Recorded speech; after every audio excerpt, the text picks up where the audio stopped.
There are always plenty of strange rumors circulating in small towns across the world. The one I grew up in has everything from tales of lizard creatures beneath the woods to a bizarre bridge that leads you somewhere else if you cross it on foot. Still, the one tall tale that I can personally attest to is the haunted corn maze, just outside the city limits.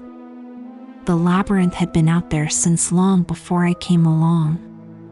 What always unsettled me about the thing, be it from simple urban legend or the truth of things, nobody seemed to know who even made it. Another unnerving aspect of it was that, while there was no caretaker, it never became overgrown or unkempt. Sure, the elusive individual who put the whole thing together may well have family members who maintained it when nobody was around, given the fact that it was out in the middle of nowhere, but nobody knew one way or the other. It was a strange thing for sure, but the rumors of that place throwing open the door to the other side on that one particular day of the year always freaked me out when I was a kid. It was the Halloween of 2005 that I learned this was not a place to be so casually visited, not by the living anyway. Not on the 31st of October. I was around 13 at the time, while my brother was approaching 17. I idolized Derek, had since we were kids. Even when he was younger, he always seemed so much more worldly than I, though I imagine just about anyone with a few more years under their belt would come off as more knowledgeable than a wide-eyed and curious kid. He had already abandoned the sacred traditions of trick-or-treating, something I was not yet ready to give up. But when he invited me to attend a party with him on the night of the 31st, I both eagerly and reluctantly agreed. As much as I loved spending time with my brother, I wasn't thrilled about turning my back on the opportunity to score a bag load of candy. Derek knew how much I loved getting dressed up and going door to door, so he promised he'd take me around the neighborhood before we headed out that night.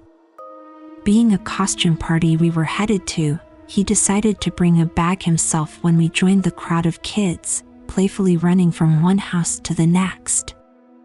In all honesty, he looked as happy as I was while we toured the surrounding blocks.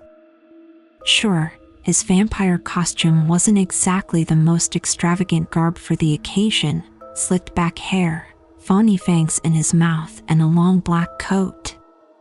Honestly, it paled in comparison to my Michael Myers outfit, but I knew his girlfriend, Alicia, was going to meet us at the party, so I couldn't blame him for dressing more stylishly cool and all.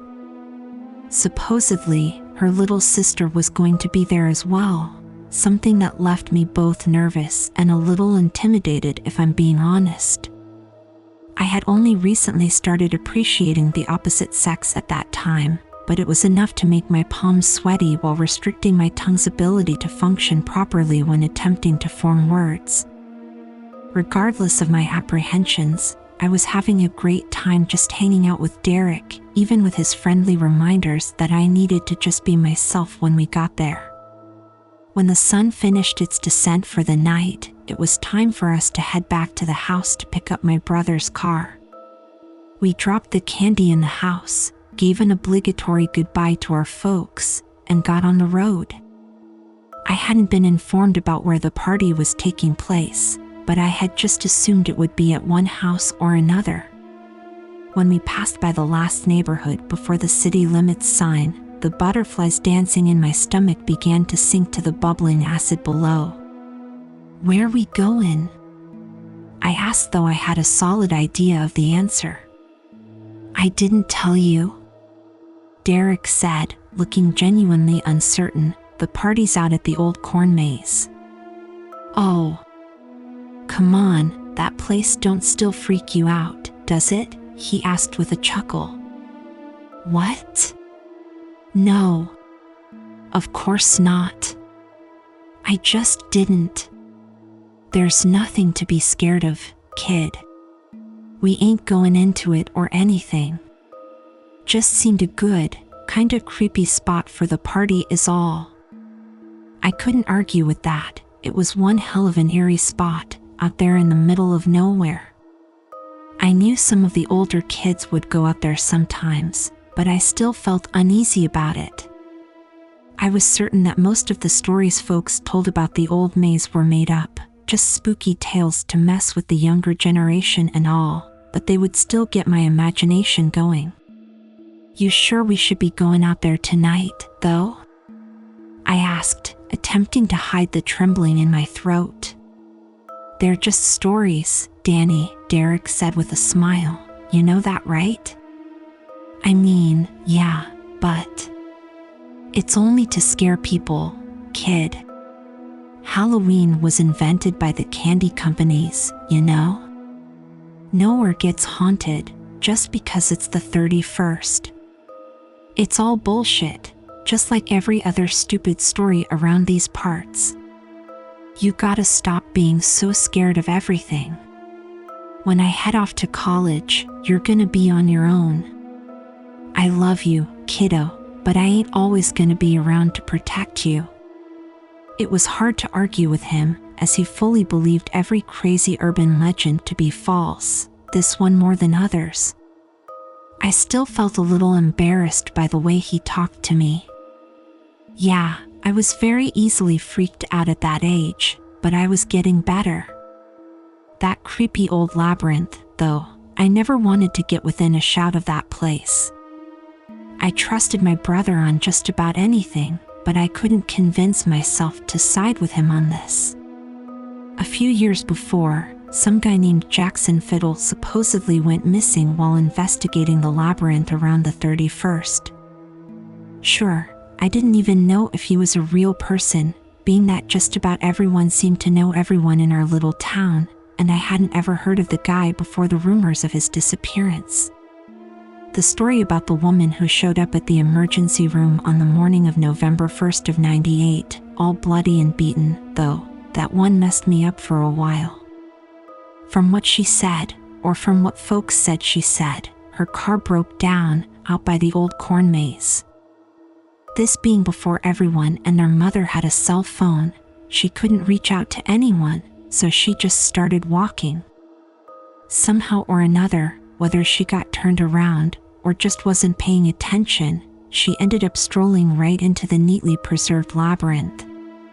When they asked her why she didn't just turn around, she claimed she tried, but it closed up behind her as soon as she crossed into it. As far as what happened to her when she got lost in there, that varies from person to person. Some say that some local boys, up to no good, followed her inside after having sabotaged her car to break down. According to that version of things, they beat her and raped her, leaving her for dead in that damned place. After she crawled her way out of there, she managed to get back to town but was never the same since. Other, more exaggerated stories claim that she came up on some devil worshippers in there, who tried to sacrifice her before she managed to make her escape. Some even say that she ran into anything from supernatural creatures, werewolves or wendigos and the like, to aliens looking to run some experiments on her. I think the alien one came around because the pathways through the maze aren't so much cut down, as the stalks are folded flat against the ground. Seems like it's sort of like how crop circles are arranged, where supposedly no man or machine could have bent them so perfectly and all that craziness. Oh yeah, a lot of tall tales came from that old place. I suppose my story is no different or will be when I get done telling it. I imagine most will read these words with as much skepticism as Derek had back then. I can't blame any of you, of course. Truth be told, I still have a hard time believing it to this day. For the sake of picking up the pace, or in not dragging this out any longer than necessary, I won't waste time getting into much concerning the party itself. Yes, there was a veritable herd of teenagers out there when we arrived, each one dressed in everything from lazy to extravagant costumes. That alone set my mind more at ease when we got there. The fact that everyone there looked to be just having a good time, hidden behind one mask or another. We spent most of our time hanging out with Alicia and Sandra, her sister, She was a bit younger than me, but she was a really cool girl, also quite pretty in her gender-swapped Freddy costume. The fact that we were both dressed as 80s slashers made it easier for me to get over my nerves. We talked a lot about scary movies and the like, something we were both huge fans of. Everything was going great, even after I took it upon myself to sneak a beer from the table they had set up beside the keg. It would not be until later in life that I developed a taste for it. That first sip of whatever cheap brand the underage drinkers had gotten their hands on damn near flipped my stomach. Derek full-on slapped the red Solo cup out of my hand when he noticed it, looking at me with an expression of disappointment and anger, before cracking up so hard, he spilled his own drink across the grass. "Can't blame you for trying, kid," he said, wrapping his arm around my shoulder. When a couple of older-looking guys walked up, causing my brother to visibly tense up, our night went from a fun and relaxing time to something that still haunts my dreams to this day. "Got some balls showing up here, Russell," said the guy wearing the cheaply made Frankenstein costume, something quite fitting to his considerable bulk. The fact that he called my brother by our surname made me believe this wasn't just friendly badgering. "Yeah, what we gonna do about this?" the other smaller and more slender guy, dressed as a mangy-looking werewolf asked, cracking his knuckles. "Back off, Nate," Derek said, pushing himself in front of Alicia and me. "Everyone's just trying to have a good time, guys. We can settle this another time." "Nah, bud," Frankenstein said. "How about we settle up right now?" "Head back to the car, Danny," my brother said, giving me a quick glance before turning his attention back to the duo before him. "I'll be there in." His words were cut short when the werewolf pushed him, causing him to almost topple over his girlfriend. Most of the crowd stopped whatever they were doing, turning their attention to the fight that was likely to break out any minute. There were murmurs throughout the group as they gathered around us, forming a makeshift circle, something that assured me that things were about to get messy. "Not here," Derek said, "not now. They're not a part of this." Sandra and Alicia were attempting to back away, while I was darting my eyes from my brother to the guys who had some score to settle. "Tell you what," the big guy said, placing his hand on his buddy's shoulder, as if commanding his guard dog to heel. "I got an easy resolution to everything if you guys got the balls. Dude, just drop it, okay? This is..." "Didn't say you could speak yet," Frankenstein cut in, pushing my brother back again with one hand. Derek looked fit to burst. I knew he could hold his own in a fight. I'd seen it myself when some bigger kids were giving me a hard time at school. Sure, they were a year or two younger than him, but he taught them both a solid lesson after he caught them trying to clean my clock. He kicked both of their asses, barely breaking a sweat. Still, the big guy with the poorly applied green makeup looked like he could easily bench press my brother's Chevy. "So, what do you say? Willin' to get your hands a bit dirty to make all this go away?" Frank said, glaring down his nose at Derek. "Fine," he replied with a heavy sigh. "What the hell do you want me to do?" No, not just you." He glanced over at me with a menacing smile. "This is for you and Junior both." "Hell, how about the little ladies too?" "Go to hell, Nate," Derek sneered. "They got nothing to do with this." "They do if Nate says they do," the Weasley werewolf added. "This is between you and me. Don't." "It's okay," Alicia cut in, having walked up beside her boyfriend. "We'll play his stupid little game." Sandra nodded, folding her arms, while I gave another token nod. I can't say I was thrilled about whatever they had in store for us, but I would be damned if I was about to turn my back on my brother. Derek whispered back and forth with his girl for a moment, before turning back to his opponent. All right. What the hell do you want us to do? Simple enough, he said, cutting his gaze to the old corn maze. Y'all spend 1 hour in there. Just 1 whole hour to the second, and we're good. That's it? Derek replied, while my fingers began to tremble. 1 hour? That's it, buddy boy. You gotta go in, though. Don't just hang out in the entrance or nothing. Like, walk around and shit. Can't just stand there waiting for the time to run out. Then we're done, you and I. Squeaky clean. Nothing more to be said or done. Okay then, Derek said, glancing back at me and the girls, nodding his head. 1 hour and we're good. I'll even pour you a beer when you come out, Frankenstein said with a satisfied smile. But y'all come out even 1 minute early and I'll kick your ass so bad, you'll be eating Thanksgiving dinner through a feed-in tube, you got me? 1 hour, Derek said, holding his hand out. 1 hour, the big guy nodded, shaking my brother's hand.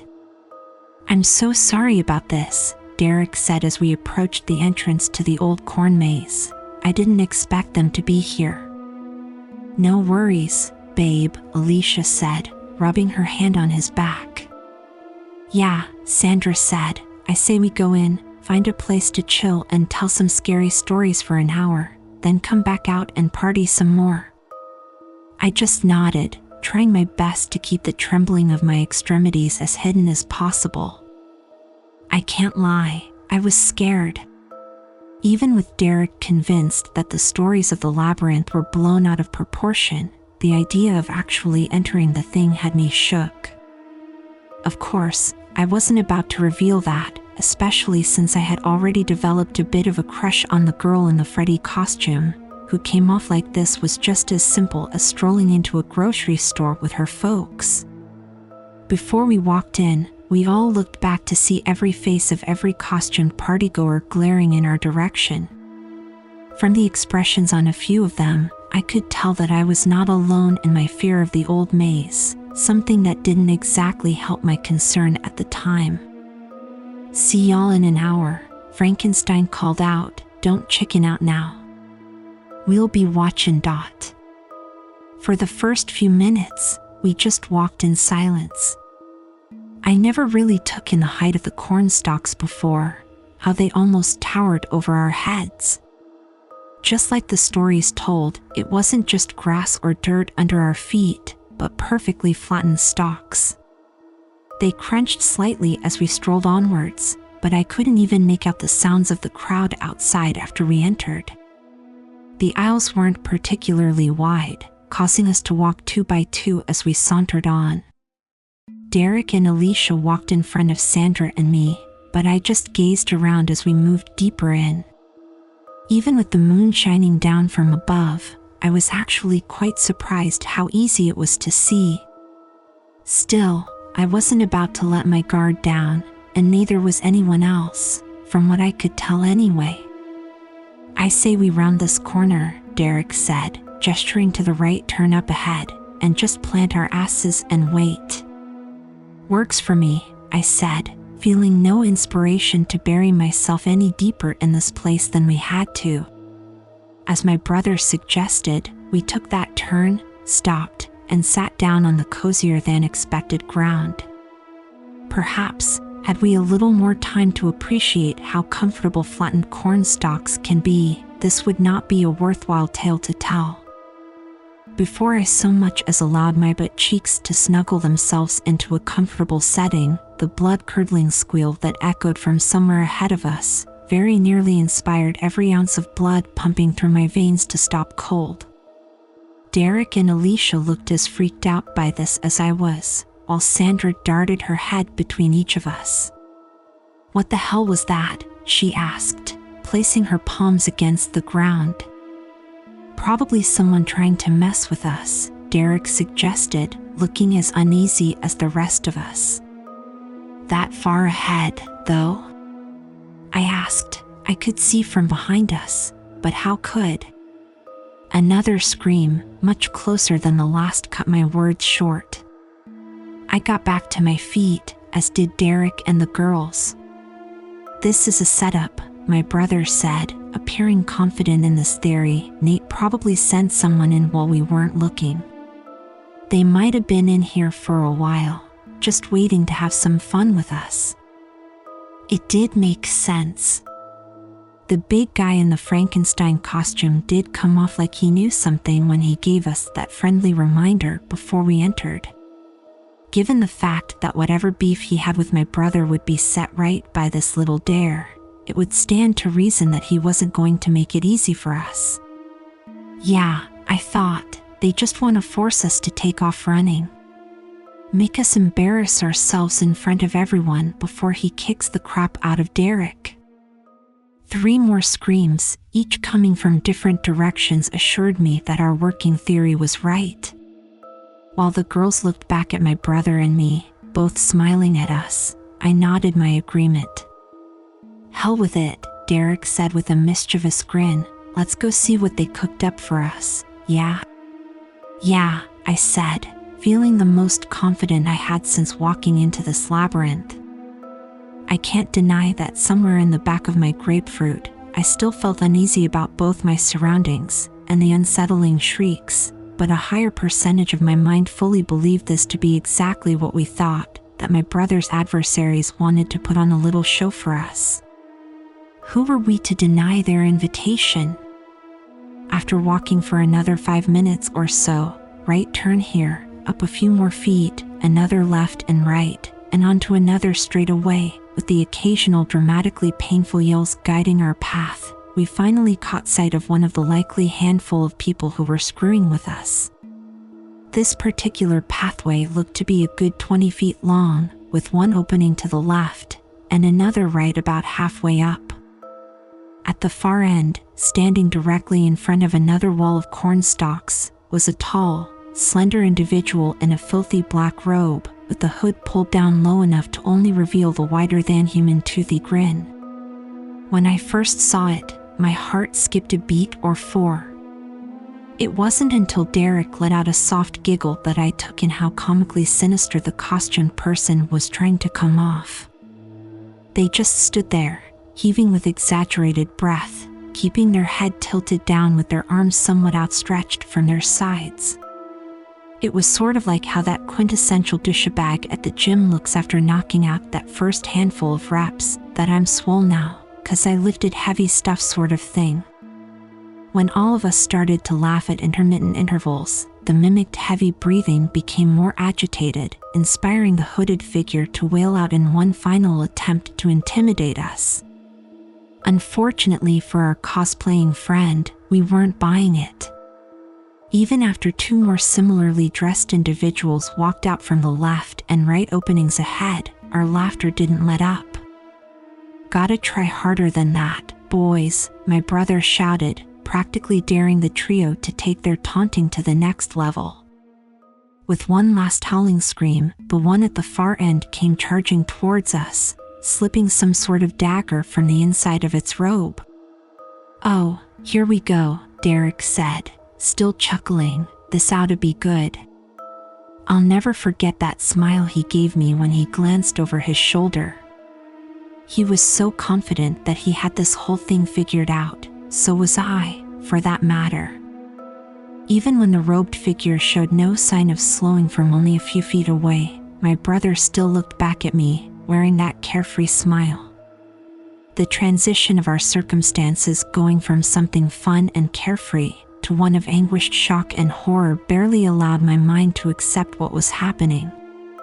It was the sound of the blade tearing into my brother's gut that hit me, more so than the blood that spat from his still smiling mouth. I don't know if it was Alicia or Sandra who screamed first, perhaps both of them, for all I knew at the time. 3 more times, I heard that meaty thunk as the knife was pulled free and inserted back into Derek's torso. "Run, Danny," he spluttered, spritzing more specks of crimson onto his shirt. I was frozen in place, barely aware that I still had a body attached to my reeling mind. when one of the girls grabbed me by the wrist, attempting to pull me back with them as they began to run back the way we came. I still could not so much as hope to break my gaze from my beloved brother's wide and horrified eyes. If whoever or whatever these things were could so easily put an end to someone who had always been so much stronger and more confident than me, I had no doubt I would not survive this. In some ways, I didn't even care. I felt so weak and pathetic at the time, I couldn't do a single thing to help Derek. I just stood rooted to the spot, preparing myself to share the same fate as my closest friend and brother. Part 1, https://www.reddit.com/r/like-horror/comment/never_enter_and_/medium. Snap out of it, Alicia demanded, slapping me hard across the face. That exaggerated smile under the dusty back hood started back at me as the blade was pulled from Derek's stomach for the last time, dropping him to the ground. While his girlfriend still screamed at me, I was practically paralyzed by the sight of the blood dripping from the long, jagged blade, blending with the pool forming around where my brother lay, barely twitching. "Damn it, Daniel," she yelled again, slapping me even harder than before, finally inspiring my mind to collide with my body. I looked at her and back to the robed figure, who was wiping the dagger caked in my brother's blood across its chest. "We gotta run, kid. You with me?" I just nodded, something that was likely difficult to differentiate from my bodily spasms at the time. As the robed figure began to move in closer, stepping over Derek, I started to back away. As she, or whatever the hell it was lunged at me, it fell hard to the ground itself, as my brother clutched its ankle. "Go," he moaned. That was enough to finally inspire me to run. Alicia and her sister were already a good ways ahead of me, while I kept stealing glances over my shoulder. It was during one of those intervals, when I turned back to what lay ahead of me, only to see no trace of anyone, that I skidded to a halt once more. "Alicia?" I called out, barely more than a whisper. "Sandra." "Where'd you go?" "Nothing." I began to move steadily forwards in whatever direction we had been going before I lost sight of my companions, but when I heard the crunching of quickly paced footsteps coming from behind, I had no more time to waste. I took off, hoping to be out of sight before the robed figures caught up with me. I could still see that unnervingly wide grin on the surface of my brain as I ran from one aisle to the next, getting myself so turned around, I had not the slightest clue where I was anymore. Even with the acknowledgement that I would not easily be making my way out of that godforsaken labyrinth, I still kept going, darting from right to left, up and down, over and over. After running on fumes for the better part of 10 or 20 minutes, if I even had the slightest hope of guessing any sort of time frame, I slowed down, hoping to catch my breath before it left me passed out on the flattened corn stalks. When I stopped blindly charging onward, I tried to regulate my wheezing while attempting to listen out for any sounds around me. I couldn't hear a thing. No footsteps, no screams, no voices, only the thumping of my pulse against the inner lining of my ears. When the image of my brother falling lifelessly to the ground flashed before my eyes, I fought to shake it away, hopeful to focus on my escape before dwelling on whether he may or may not have survived this. If I get out, I thought, I'll get help. He's still alive, I know he is, I fought to convince myself, but you can't get him the help he needs if you're dead too. Yes, with that sound of my brother's flesh being torn apart by the lengthy, serrated blade beating against my eardrums as much as the images flashing behind my eyes, I didn't believe it for a second, but I had to convince my legs to get moving again. It was while I waged that inner battle that another stomach-churning squeal snapped my attention back to my dire situation. It was close, alarmingly close, but I knew I had to check it out. Given that it sounded as though it was one of the girls screaming this time, as opposed to those we had thought to be only messing with us, I knew I had to at least attempt to do what I could to save them. Sure, I was certain I wouldn't stand a chance against any of the robed figures, but I had to try. Perhaps it was little more than my desperation to not be alone in this anymore that drove my actions, but it was something. Again I ran from one turn to the next, pursuing yet another horrifying shriek as I plundered onwards. It didn't take me long to locate the source of the new sound to accompany those already haunting my subconscious, but when I found what I was looking for, I knew that there was nothing I could do to help.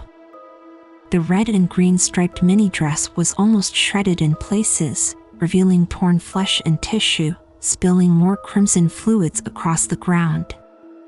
My legs gave out, dropping me to my knees beside the young girl whose eyes glared lifelessly up at the night sky. Her long brown hair was matted with blood and chunks of gore, seemingly thrown back at her from the sequence of attacks that ripped her apart. I lost it. I just started crying and wailing out, unable to even hope to battle against such a formidable foe. The impact of my brother's death hit me at full force, colliding with the surface of my brain as though it was launched from a cannon. I continued to howl my hopelessness into the night, even when I felt myself being lifted from the ground. It was as though I was floating weightlessly as the robed individual carried me through the maze, having thrown me over its shoulder like a healthy-sized sack of dog food. I didn't fight. I didn't rebel. I didn't attempt to escape. It had been futile, to begin with, just the thought that I could survive something that my brother could not. When my escort stopped walking, I was still out of it while my wrists and ankles were bound to some sort of wooden prop. Through the tears that still flowed, I could see that I was in a much wider spot in the maze, one that was at least 4 or 5 times the size of the slender pathways I had been running in and out of. Could this be the center of the maze, I thought, glancing around as much as I could. There were 6 of them now, the robed figures, each with their own unsettling grin peeking out from the darkness of their hoods. Once my extremities were sufficiently restricted, the one who carried me there backed away to join the others in line. They all just glared at me, heaving their heavy breath, while maintaining their sinister smiles. "What are you waiting for?" I asked through gritted teeth. I was beaten. I was done for, I did not doubt that. Why were they just glaring at me? What the hell are you waiting for? Still nothing. They just stood there like robed statues. They weren't even forcing out that exaggerated wheezing anymore. Just get it over with, you bastards. As one of them broke from formation, slowly coming closer to me, I wasn't afraid anymore. My heart ached for the loss of the person I cared most for in this world. If they took him away from me, they could have me too, for all I cared. No more running. No more tears. No more. As it moved in closer, stopping only inches from me, it leaned over at the waist, almost pushing its face right next to my own. I closed my eyes, readying myself for the blood to spill freely to waiting corn stalks, pressed to the ground, when "Happy Halloween, baby brother," whispered into my ear. When my eyes blinked back open, they met not the malicious grinning thing that sought to lay me to rest, but the smiling face of the person I had idolized since I was a child. Derek, what the? I could barely form anything close to a legible sentence as Alicia and Sandra lowered their hoods, pulling away the grinning masks, followed by the 2 guys who forced us in here, and another blonde guy I'd never seen before.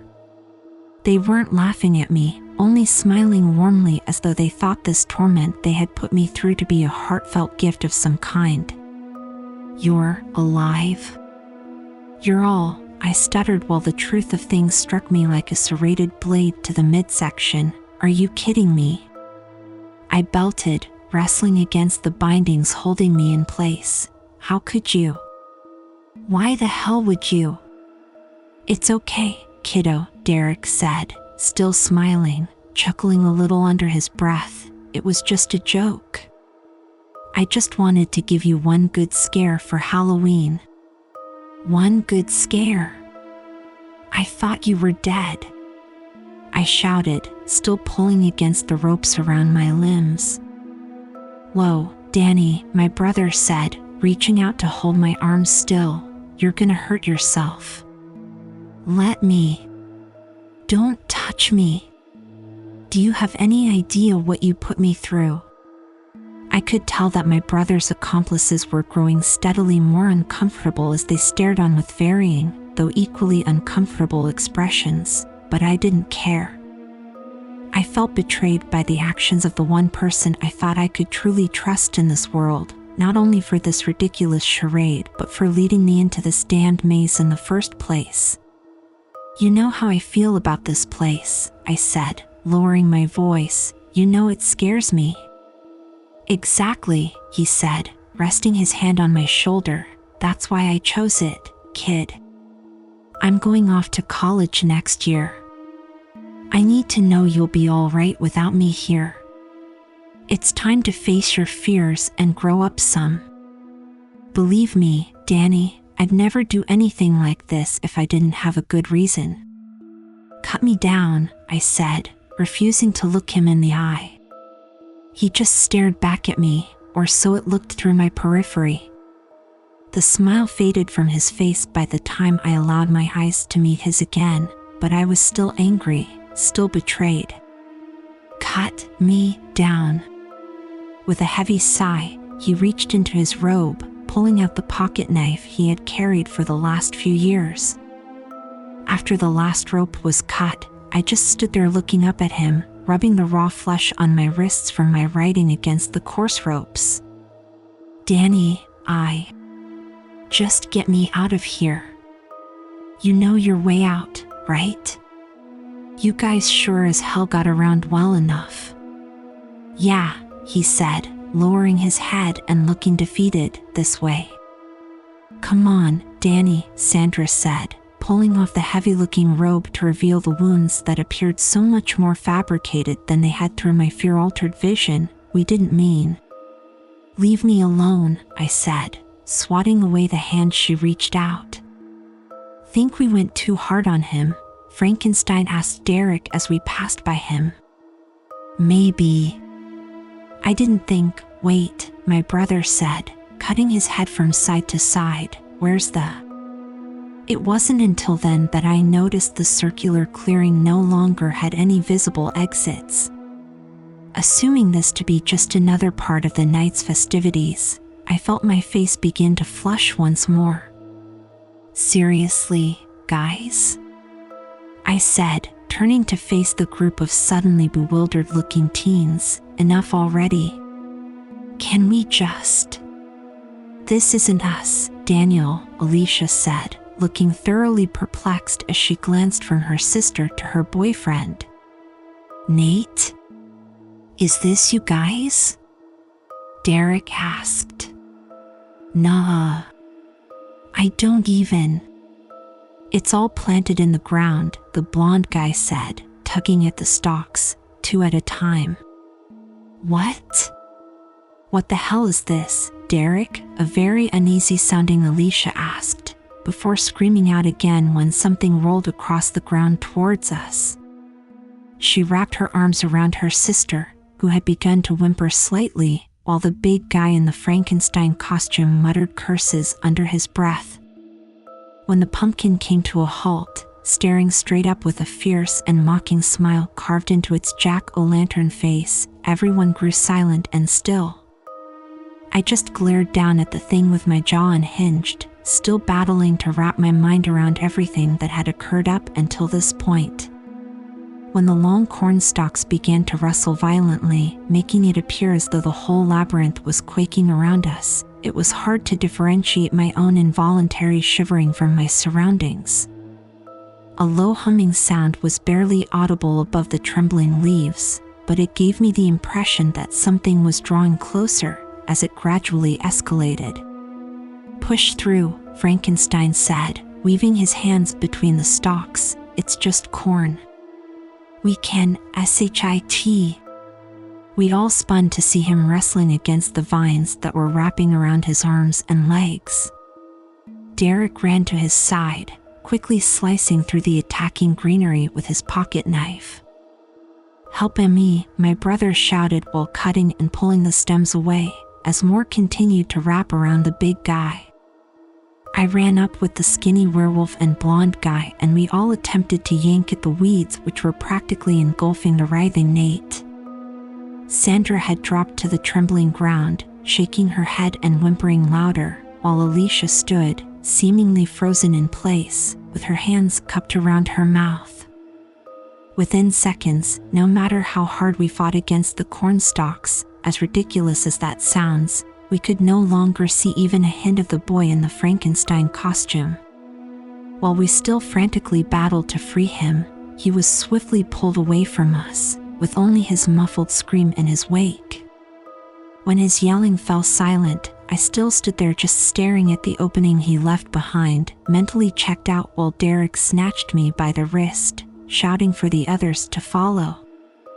When the deep and guttural laughter echoed from seemingly all around us, it didn't take much convincing for everyone to start running. "Yees," the haunting voice spoke, "run, run away, my little darlings." Sandra squealed out a high-pitched shriek, while the blonde guy whined and moaned. "What the hell is that, Derek?" the visibly shivering boy in the werewolf costume asked, while we continued sprinting across the slender pathway, left in the wake of his friend's hasty withdrawal. "How should I know?" my brother barked, still not letting go of my wrist. "Run, run, run away," bellowed out with each word coming from a different direction, ending with a sinister laugh that damn near knocked my feet out from beneath me. "Keep going," Alicia said, now helping her little sister remain upright. Almost as soon as the words left her mouth, our path became blocked as another wall of thick corn stalks burst from the ground. The blonde guy who had been running the fastest lost his footing as he skidded to a halt, falling with his back flat against the ground, stopping just short of the newly formed blockade. As the werewolf reached to help him back to his feet, the flattened stalks sprang to life, wrapping around him like tendrils. "No," he screamed, "help me." His words were quickly muffled as the vines constricted, yanking him flatter to the floor of the labyrinth. Given the blood-curdling squeal that erupted from his mouth, I was unsure if he was being pulled into the ground to be buried beneath it, or if the snapping sounds that accompanied his horrified wails were his bones fragmenting as the stalks returned to their previous state. When the blood began to bubble and seep through the thin gaps, spitting and spraying against the still trembling greenery around us, I needed no further clarification on his fate. "Holy hell," the slender boy said, backing away while attempting to wipe the fresh bloodstains from his furry shirt. "This way," Derek said, heading back the way we had come, gesturing to a left turn a few feet back. "Come on, Jordan. There's nothing we can do for him." The werewolf still glared down at the crimson pool where his friend once lay, shaking his head from side to side as he backed away from it. "Move, Jordan. We have to." My brother had no chance to finish urging his friend to run, before more of those vines shot from each side, instantly swallowing him whole. I stared on again with my lower lip quivering, as I could only make out the lone horrified eye peering out from within the tendrils of green. For a moment, it was as though everything fell silent around us, as we gazed upon where the maze had claimed another soul for its own. It wasn't until the vines retracted on each side, carrying with them whatever section of the boy in the werewolf costume they held, that each of our screams blended into one. Again, my brother snatched me by the arm, while his girlfriend did the same to her sister. By this point, I was only vaguely aware of anything, with my mind still reeling from the shock of everything. I knew I was running. I knew I was speeding alongside the person I trusted most in this world, but beyond that, everything was a blur. We sped right, straight for a bit, then left and right again, every move almost guided by what the labyrinth would allow. Pathways opened and closed around us, leading this way and that, while that guttural voice continued to mock our desperation. Ah yes, this way, know that. Which will it be? What will you see? Shall you set yourselves free? How long will it take, do you think, to find me? It laughed again, a loud and haunting belly laugh at our expense. I felt my senses begin to return, only to find us still charging onwards in search of an exit. I noticed that Derek was now carrying a hysterical Sandra, while Alicia held onto my wrist. I almost wanted to ask her to let go, as I found it difficult to move as freely with her clutching onto me, but it did make me feel ever so slightly safer like this, even if I did believe our escape attempt to be futile. We were in its domain, whatever the hell it was. It was toying with us. We ran the path it chose, not one of our own selection. Still, regardless of those undeniable facts, I knew we couldn't let up. Unfortunately, this inner rationalization came to a quick halt when we came face to face with our inevitable end. When the opening before us closed shut, forcing our hasty retreat short, I felt my stomach lurch at the sight of only more tall corn stalks to our sides and backs. There we stood, each gasping for breath, while the young girl in the tattered red and green striped mini-dress sobbed in brother's arms, in a space maybe 5 by 5 feet, with nowhere left to go. Just let us go, Derek shouted into the night. Not just yet, my good lad, there is far too much fun to be had. What do you want from us? It was you who came to me, dear boy, would you so abruptly put an end to my joy? Please, Alicia begged, tears forming in her eyes, just let my sister go. Take me, Derek said, glancing back at me, let the others go, and you can do whatever you want with me. No, I barked, don't just give up. An interesting offer you have presented to me, but should that be enough to set your friends free? I have each of you now, to do with as I please, but you still beg for unwarranted release? They're innocent, my brother said in a cracking voice, this is all my fault. Please just. When the stalks parted to our left, I once more felt my jaw drop. It looked as though it could very well be that same, circular clearing we began running from, but it was not how we left it. The wooden prop I had been tied to was now replaced by a large throne, pieced together by a combination of vines and bones, some of which appeared as though they had been freshly pulled from some unsuspecting corpse. When I noticed the bloodied and matted fur poking out in places, I had to assume that theory to be quite accurate. After taking in the sight of the torn slivers of the werewolf costume, it didn't take long to see the strips of green latex that once belonged to a cheaply made Frankenstein outfit. Come in, come into my home, do not leave me here to linger alone. It wasn't until it spoke again that I took note of what was sitting upon the gore-lined throne. That same pumpkin which had rolled into this very area now gazed down at me from a skeletal frame, composed of just as much greenery as the chair upon which it sat. The robe it wore looked to be one of those my would-be kidnappers left behind, though the elongated emerald bones of the arms and legs protruded considerably more than its previous owner.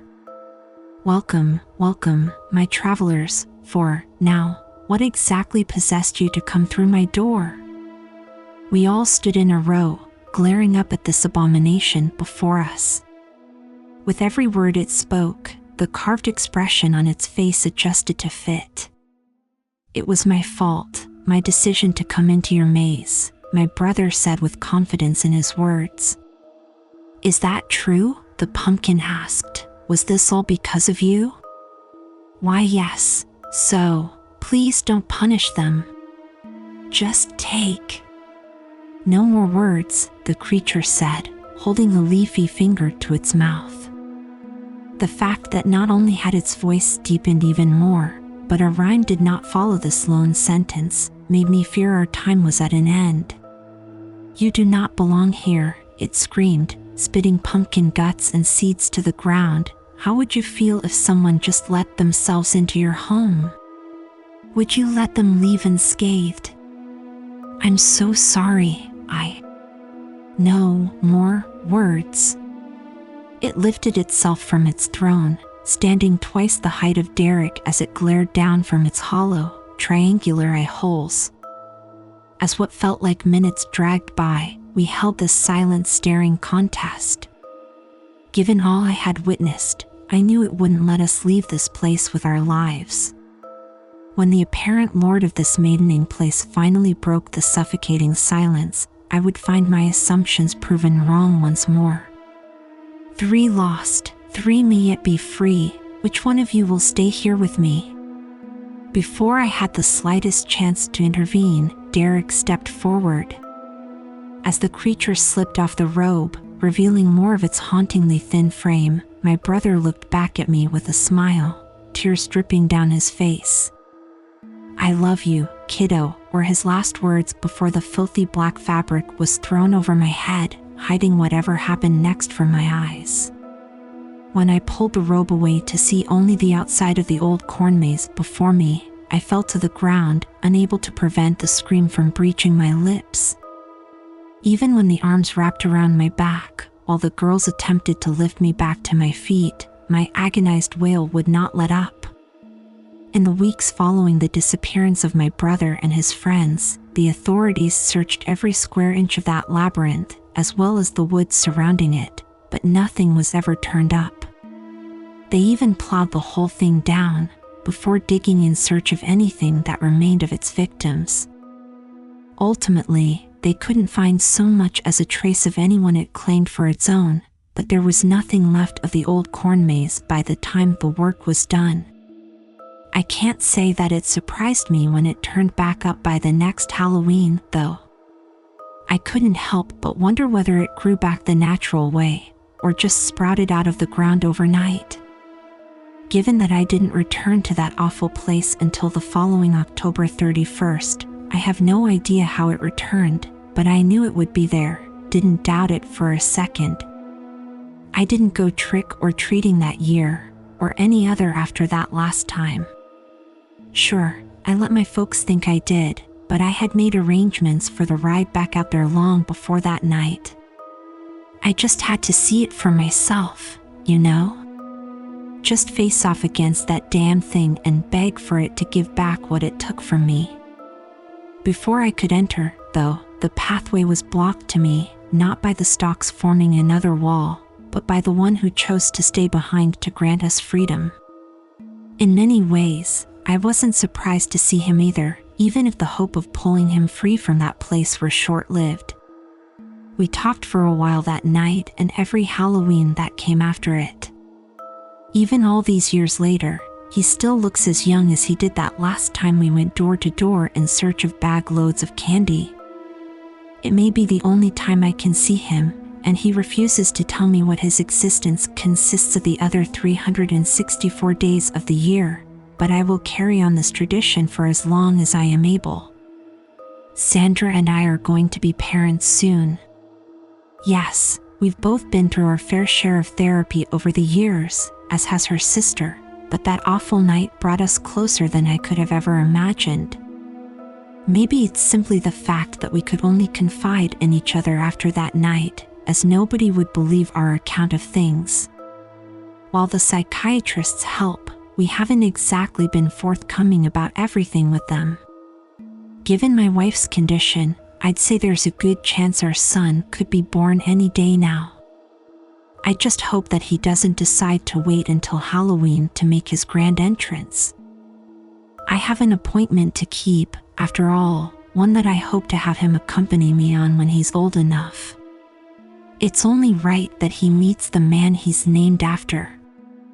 I don't know why that thing allowed us to leave that night, something that Derek claims he doesn't have an answer for either, though I suspect he understands far more than he's letting on. Perhaps someday, though, when my life has passed me by and I'm nearing the end of my journey, maybe then I'll have the answers I seek. When my final Halloween comes, when I visit that labyrinth for the last time, maybe it'll allow me to enter again. If I can't free my beloved brother, perhaps I can join him in whatever truly lies beneath the old corn maze, just outside the city limits.